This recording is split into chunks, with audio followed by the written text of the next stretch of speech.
Hay temas que ese es el mínimo. 717 616. Gracias. Gracias.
trying to get a hold of you. Oh, no worries. I thought I had your cell. It is area code 361 222 0109. Yes, sir.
Well, when I first had them done, my daughter's trying to get them done, and also my nice to meet you.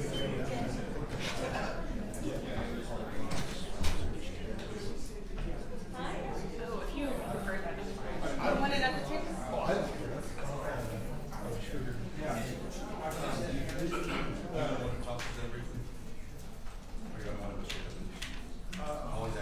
I'll talk to him just 1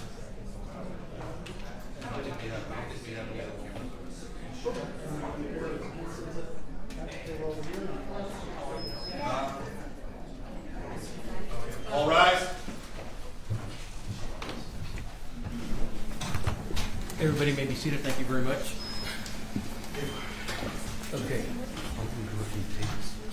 We're gonna do it from. All right, we can do the pitch. Where do they want to do it from? Do y'all want to do it from the, or up here? Let's do it up here. Is that okay?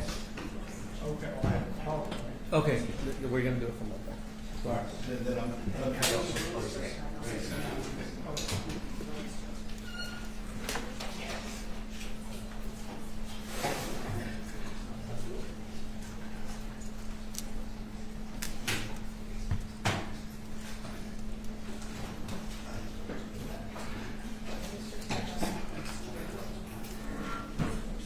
Who's the defendant? You need anything from me, Judge? No, I don't have it.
Brandon.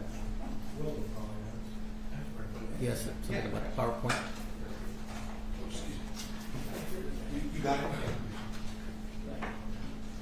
And then where's the defendant?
Are you ready?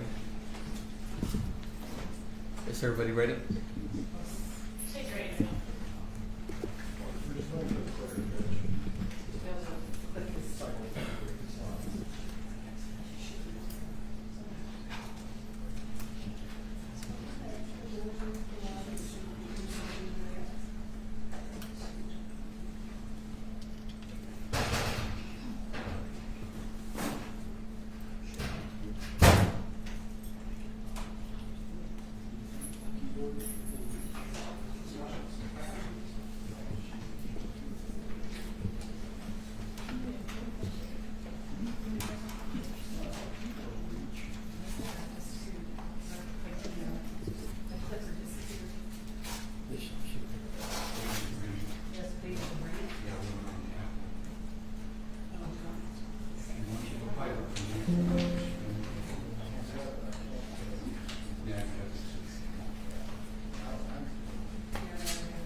So are we ready? States that Randy Brown Slicker.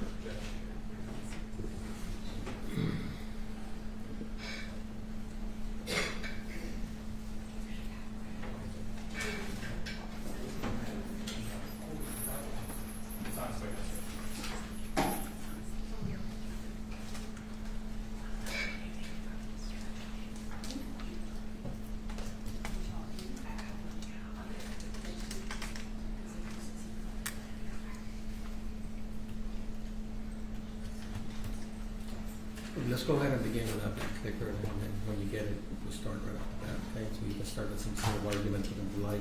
Let me call the case.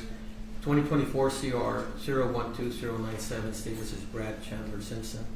Will the lawyers please state their names for the record? Case is in welcome state. Thanks. Stephen Gilmore, Brittany Durham, and Tanya Rivera for Brad Simpson. And also- Okay, and sir, are you Brad Chandler Simpson? Okay, we're here today because the defendant filed a motion to quash the indictment. I have that in front of me. I also have the state's response to defendant's motion to quash. And I have defendant's reply to state's response to the motion to quash the indictment. Okay, so to you, Counselor, you're the movement. Do you have any other statement, or you just? No statement, I was just the argument, Judge.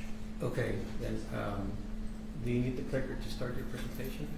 I mean, I would like it, Judge. One of the reasons that I I think that the PowerPoint is helpful is because I kind of diagrammed what we were discussing earlier, this distinction between the result of conduct and the nature of conduct type offenses.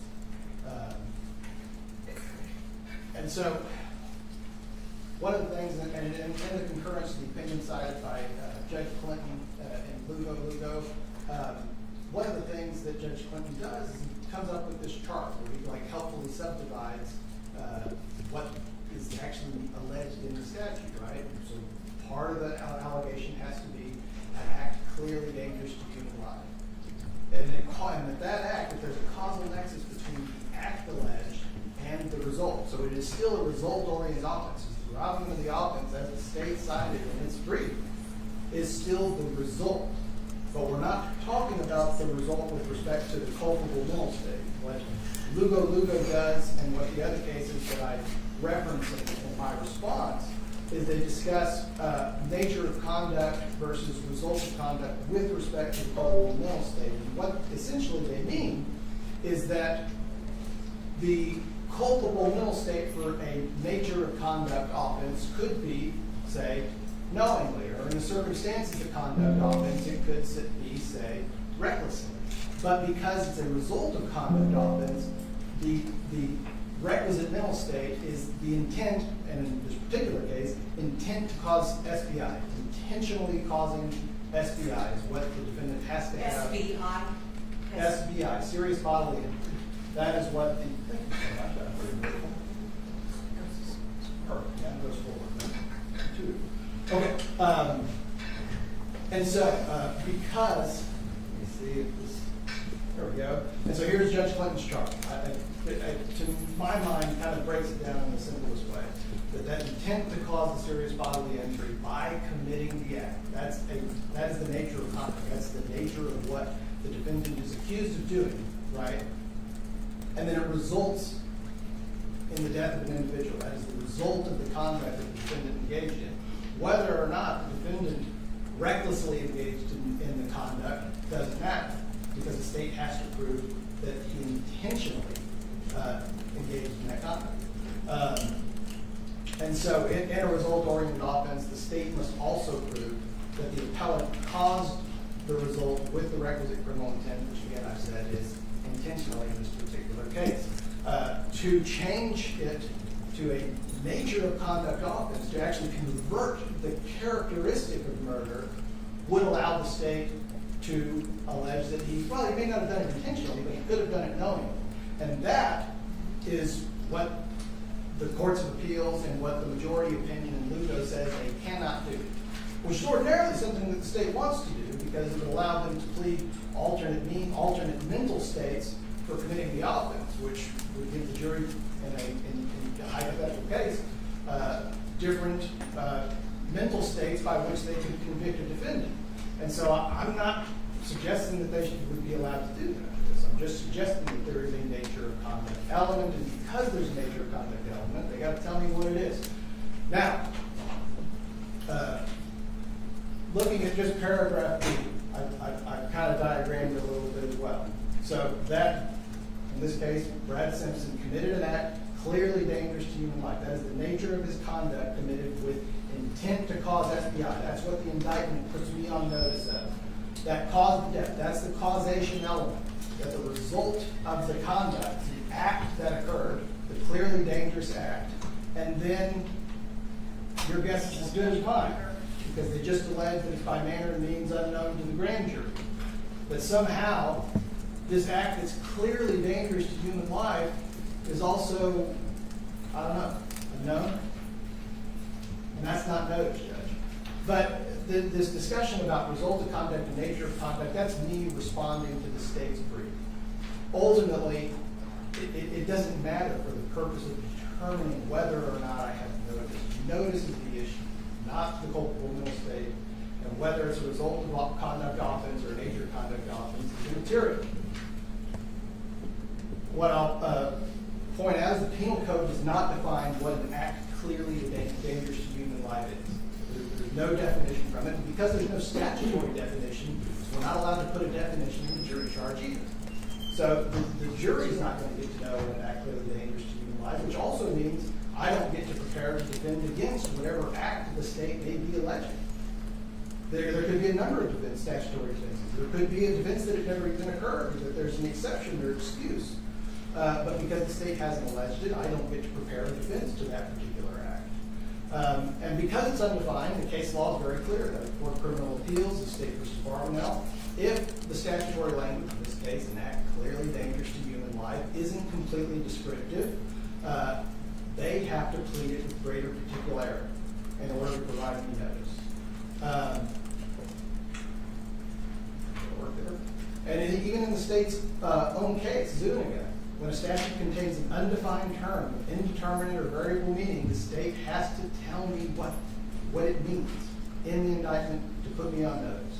Zuniga is one of the leading cases that the state cites, and that their own case says they got to tell me what it means if there's no definition, and there is no definition. And ultimately, Judge, the pleading requirements for murder under 1902b1 are just fundamentally different from what they are in 1902b2, which is what paragraph B is. And in DePauw v. State, it tells you that for a 1902b2 case, the state must allege and prove that the accused committed an act clearly dangerous to human life. And in this particular case, they rejected the state's cases suggesting they don't have to allege a particular act, and said that even though you don't have to tell them under 1902b1 murder what the act is, the cases that you're citing for that proposition, they don't apply to 1902b2. So you've got to tell them what it is. In the brief, I referenced that this is potentially an issue of first impression. These are the cases that I could find where notice was raised in a 1902b murder, and each and every one of them alleged manner means unknown plus something else. Not a single one of them alleged manner means unknown and nothing else. The only case I found that did talk about it was a case out of Eastland that said nobody mentioned this in the trial court or on direct appeal, so we ain't going to touch it. The other thing that all of those cases had, that this does not, is the literal corpus delicti was satisfied. And I think that that's significant in terms of putting me on notice. Because in cases where literal corpus delicti is satisfied, I would have medical examination, which I don't have in this case. The state also alleges that they can give me notice by other means, and I'll cite there at State v. Rosenbaum out of the Court of Criminal Appeals. This is not in the brief. But the validity, whether or not an indictment gives me notice, isn't tested by the evidence that is adduced at trial. That's an argument for the sufficiency of the evidence on direct appeal. Whether the indictment gives me notice has nothing to do with what's contained in the discovery the state's obligated to give. That's all I got, Judge. For those reasons, I pray you'll grant the defendant's motion to quash paragraph B of the indictment. Okay, State. Maybe this is what would you prefer that I stand, Judge? That's fine. All right. Judge, I'd like to move closer to you. yes, ma'am. Turn it on. Turn it on, move it closer to you. Thank you. All right, Judge, just want to start by saying the law doesn't reward people for disposing of the bodies of their murder victims. The case law is clear that the state does not have to prove how Mr. Simpson murdered Suzanne Simpson. What we do have to prove is that he intended to cause either her death or serious bodily injury, and that he did in fact cause her death. And I won't belabor that point because it's addressed fully in the state's brief, which was filed on April 1st of this year, and I'll just ask the court to take judicial notice of that brief, which is part of the record in this case. But to just sum up, the manner, means, the how of committing murder or assault are not elements of those crimes. And when we allege an unknown manner and means, we've done more than is required by law.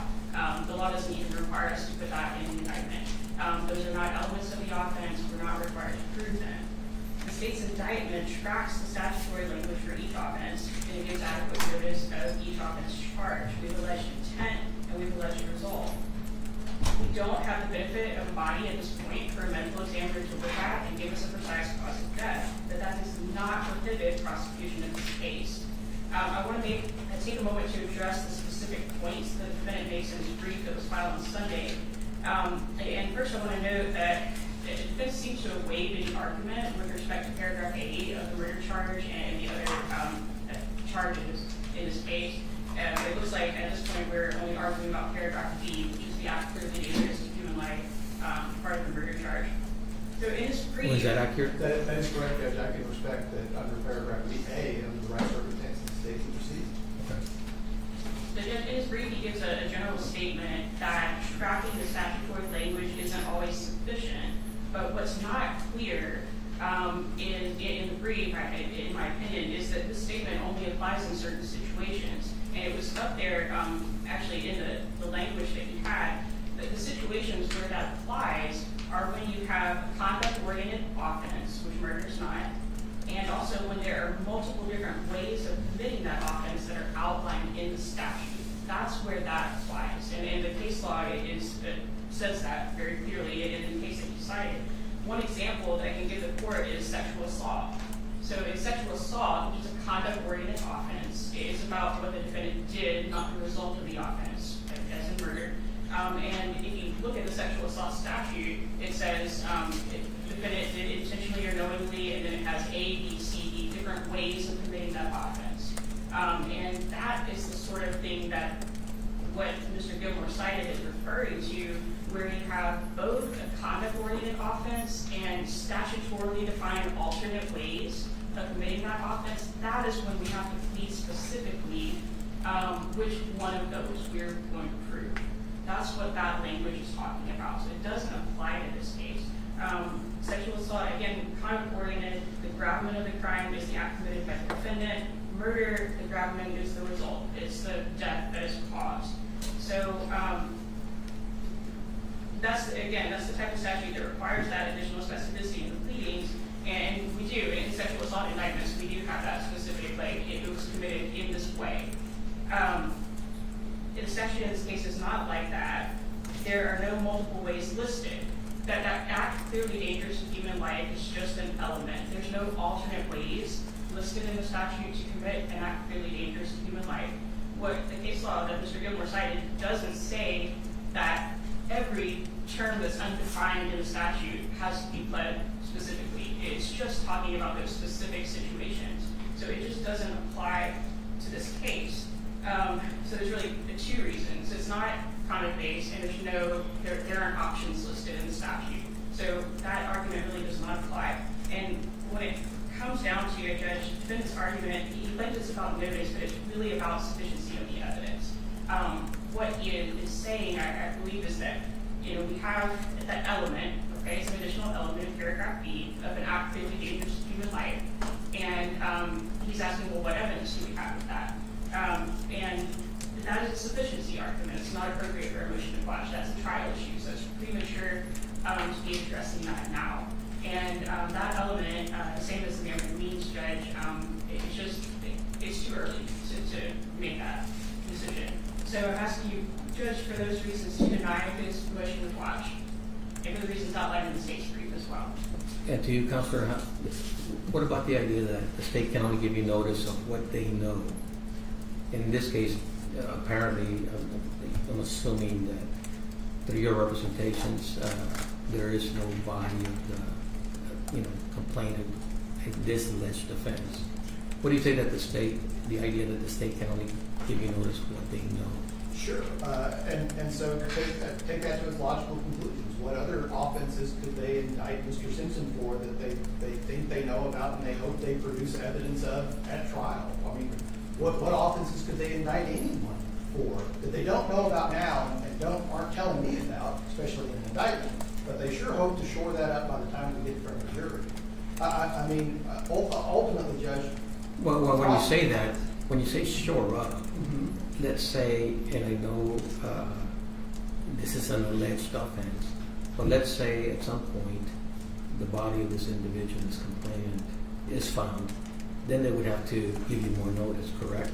I mean, when you say shore up, is that what you're talking about? Well, so in a hypothetical situation where something like that occurred, I would expect the state to either amend or re-indict. Right? And so would I. So there would now be new facts, and there would be a medical examiner's report that would allege cause and her death as well. But I'm trying to figure out what you meant by when you said that they can shore up their case as they go. What do you mean by that? Well, I mean, the state will, I'm to agree with me that discovery is not complete in this case. That they're still waiting on at least 6 reports for the Texas Rangers that I'm aware of. And so the state is hoping that additional better evidence will appear in those reports. As of right now, I don't want to get into the sufficiency because it's not an issue here. Well, and that's the next question. What's your response to the state's argument that this is really a sufficiency of the evidence argument and it's not right now? Well, I mean, it's just not. So when the state was talking about the sexual assault statute, right, it listed all the different statutory ways of committing the offense. Well, that's exactly what we're dealing with here. 1902b1 is one way that a person can commit murder. 1902b2 is another way, and 1902b3 is felony murder. And there's capital murder. There are other statutory ways of committing murder, right? And I've already agreed that under the right circumstances, the state could proceed in a manner and means unknown 1902b1 murder. I mean, that just from my research, I've seen that it's appropriate to do. But 1902b2 has different pleading requirements. But where do you get that? From the concurring from the concurring opinion in Lugo? No, from DePaul versus State, which says it From explicitly. the what, I'm sorry? DePaul, D-E-P-A-U-W. And I read a lot of those cases, but tell me what that one says. Sure, and that was in the PowerPoint, which I could supplement with a hard Just copy of. summarize for me, please. It's 658 Southwest 2nd, 628 at Inside 633, out of Amarillo in 1983. Petition was refused. And that case, as it says explicitly.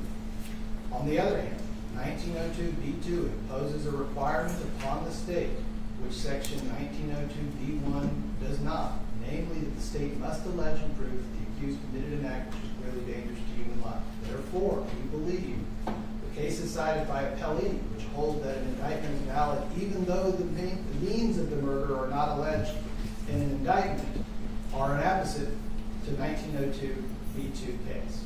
So it's saying that you can do it in a 1902b1 type murder. That a person knowingly, intentionally killed another person by manner or means unknown to the grand jury. All the opinions I've read say that they can do it that way. But DePaul says explicitly, and I've omitted the citations from the PowerPoint slide, but it cites to other cases for similar proposition, that for the purposes of 1902b2, if they're going to allege an act clearly dangerous to human life, they've got to give me some kind of notice of what that act is. More to the point, how did the grand jury know that it was an act clearly dangerous to human life if they didn't know what it was? Because there are conceivable acts which could result in a person's death, which weren't clearly dangerous to human life. And in order for me to test that at trial, I would need to know ahead of time what act the state is alleging to commit. And so, ruling in defense favor on this particular issue, Judge, obviously doesn't foreclose the state from proceeding under 1902b1. They still get to prosecute a murder if they so choose. It just means that if you're going to do it under b2, you got to tell them more.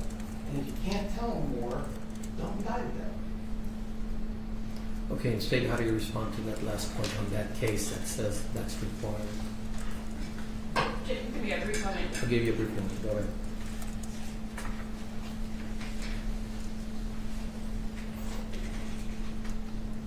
And Judge, I'll just add real quickly that if they do discover some act in the future, I expect they will amend or reindict.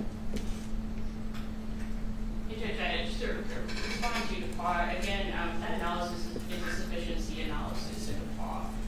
And it involves essentially looking back at the statute and determining if there is enough evidence to support an act clearly dangerous to human life. And that is an element that we're going to have to do in the trial. And that, again, it is a sufficiency element, but it doesn't fix the issue that defense has of really not having a case that says that we're required to get that notice of more specificity than just saying an act clearly dangerous to human life. In DePaul, the case is citing, you're saying there was a sufficiency of the argument case? That's I'm sorry, right. sufficiency of the evidence? I can give the court a copy of the case, Let me which look at it real I've already quick. read. It's reviewing the court's ruling on a motion to quash the indictment, starting at inside 633.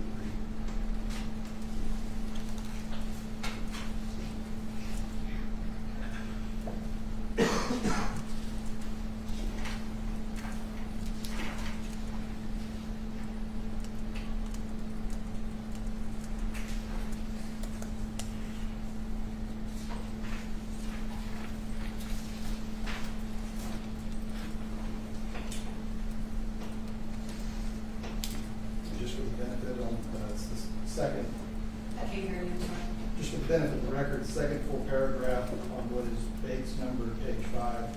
Appellant argues in his first point of error that the trial court erred in overruling his motion to quash the indictment.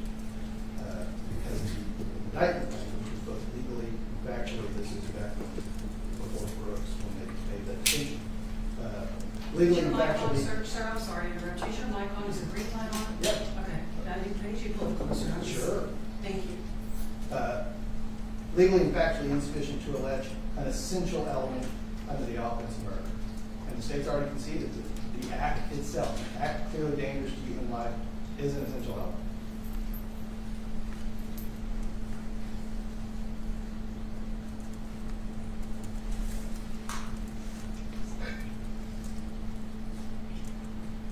When you're ready, I can have a response. Go ahead. It's clear in the paragraph that Mr. Gilmore cited that this is a sufficiency review. That was the point of error that was raised in this case. And when you get to the point where they're discussing this, they say very specifically that the state's not required to plead their evidence in the indictment.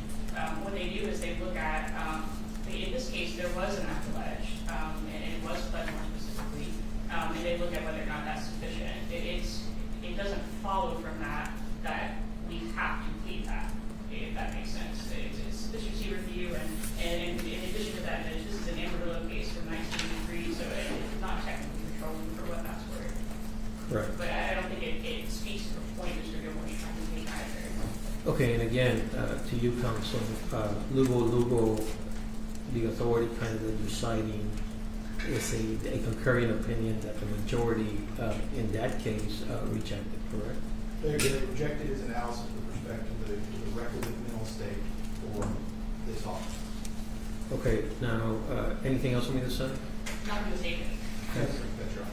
All right, so first of all, since you've conceded, as you stated earlier, your motion to quash the indictment as to count 1, paragraph A, is denied, and the same thing with count 2, count 3. Now, as regards count 1, paragraph B, the state had asked for more time to brief this issue. Do you still wish to have more time to brief this issue? If you would allow it, we think we can provide the court with more case law at one point. Okay, so since that's the main issue in contention right now, I'm going to go ahead and hold my ruling in abeyance and give the state some time to respond. And as soon as I have their response to your last reply, I will on that. So I'll hold my ruling in abeyance for now as to count 1, paragraph B. All right? Can I ask how much time the state has to provide a response? Well, how much time do you need? Yeah, a week, I think. Okay, 1 week. So, give me a date.